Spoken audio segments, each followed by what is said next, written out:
Good morning, everyone. Good to be with you again.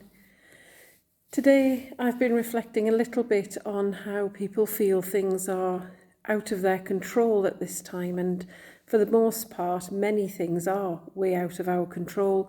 They're in the control of the government, or we're in the throes of lockdown, and there's lots of things we need to abide by.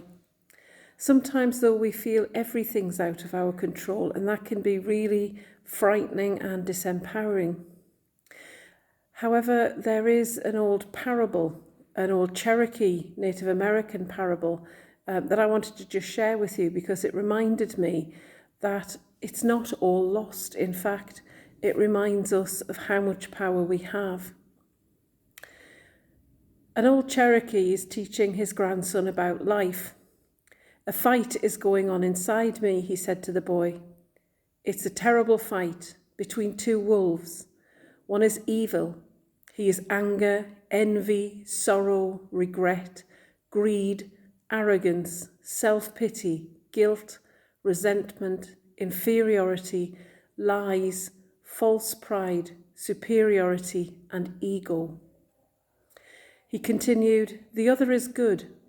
He is joy, peace, love, hope, serenity, humility, kindness, benevolence, empathy, generosity, truth, compassion, and faith. The same fight is going on inside you and inside every other person." The grandson thought about it for a moment, and then he said, "Which wolf will win?" And his grandfather replied simply, "The one you feed." We forget often how much power we have. When all feels lost and when things around us feel like they're crowding in on us and we have no options and nowhere to turn, we must remember that actually we have huge power because we have power over our hearts and minds. We might not have the power to decide how and what we do at the moment, but we do have the power to decide what our response is going to be to some of these things. We want our response to be love and generosity and peace and joy and all of those things that the good wolf displayed. So there are things inside of us which are causing us anxiety and pain, and things that want to cause us peace and joy.